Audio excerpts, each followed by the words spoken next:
Never drop flowers, care for violets, from watering to propagation. Those violets, those beautiful flowers that take us back to our childhood as soon as we see them, lined up in rows in the homes of our mothers and grandmothers, by the windows or in the gardens. If you want to take care of plants, try to grow as many plants as possible in your home. Not to mention garden, even if you don't have a nice big balcony.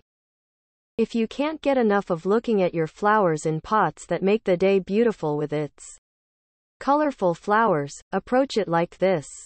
Our topic today is violet care. It's time to find out how we can extend the life of our colorful violets, each with their own unique color and pattern, and how we can be together for much longer if we give them an environment. Here's everything you need to know about violet care, from varieties to care and even how to reproduce. Here you are. First, you must learn about the types of violets. What is the violet flower? Violets, just like their name, are a member of the violet family. Although it is best known for its purple, violet, flowers, for which it is called. There are hundreds of varieties of violets. Although it is a herbaceous plant, it can live for many years if it is well taken care of or when the right conditions are provided for its growth, as it is a perennial. Violet is one of the ornamental plants that can grow spontaneously in nature under suitable conditions, and also find a place in homes, gardens and balconies as a potted plant. This profusely flowering plant is among the easily recognizable flowers with its asymmetric violet flowers and heart-shaped leaves. Violets, which find a lot of room for growth in the countries of the Mediterranean, the Caucasus and the Balkans, grow almost everywhere in our country. As for the smell, some types of violets, which have a light and pleasant aroma, are also called odorless violets, because the smell is more specific. What are the types of violets? Let's talk about it briefly. Like we said at the beginning, although we all have an image in mind when we say violet, there are actually hundreds of species of the violet plant. Among the most famous of these varieties are the following: pansy, African violets, periwinkle, mountain violets. How do violets grow? Care for violets. Now that we know the violet flower for a while, let's move on to its care. If you are wondering how to grow violets at home, let us tell you step by step what you need to know, please. One of the most important things to pay attention to when growing violets is to plant it in the right environment. Although the violet plant likes bright environments, it does not like exposure to direct sunlight. For this reason, it can be grown in a bright environment where it is not directly exposed to the sun, such as a well-ventilated kitchen.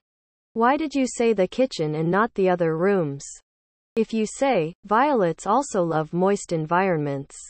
If you think you are going to grow it at home, the increased moisture from stove-cooked dishes or brewed tea will be beneficial for it and will support it to grow healthy. Since it loves moisture, you need to be careful that the soil is constantly moist. And you should adjust your watering routine in a way that does not allow the soil to dry out. It will be easier for you to adjust the soil moisture balance by using pots with drainage and a separate pot underneath. Before you forget, another thing you should know about watering violets is that water should not come into the flowers or leaves of the plant during watering. For this reason, you should either choose a narrow mouth watering port or water directly into the soil using watering cans with a spray tip. Otherwise, you will damage the leaves and flowers and shorten the life of your violets. We learned how to care for violets, but how do we reproduce violets? We've learned how to grow and care for violets. But what do you think we'll do when we want to reproduce those violets we've been caring for so long? Although violet reproduction may seem difficult, it is actually a process that you can do very easily after learning these tricks. Trim violet leaves that you already have. When pruning these leaves that you will use for propagation, Make sure that they have a stem of at least 3 to 4 centimeters. If you wish to leave these leaves, which you have separated from the plant without damaging them, in a glass of water for a while, until the stems are rooted, or if you wish, take these finely cut leaves directly into the new pot. Make sure that the pot you are going to use has drainage, that is, there are holes under it. Then fill the pot with soil rich in organic matter, also known as potting soil. After filling a quarter of the pot with soil, start planting by gently burying the leaf stalks in this soil. Make sure the tops of the leaves are high and not touching the soil. Add more soil after planting, but do not press too hard at this point. Give the first water, also called the water of life, after planting is done, so that 1/3 of the leaf stalks are under the soil and the rest is above the soil. Then continue to care for these leaves, just as with the care for the violet we explained above. In other words, make sure that the soil remains moist, that the plant is in a bright, moist environment, and that it is not exposed to direct sunlight at the same time. In about 6 months, a new violet plant will sprout and begin flowering. This is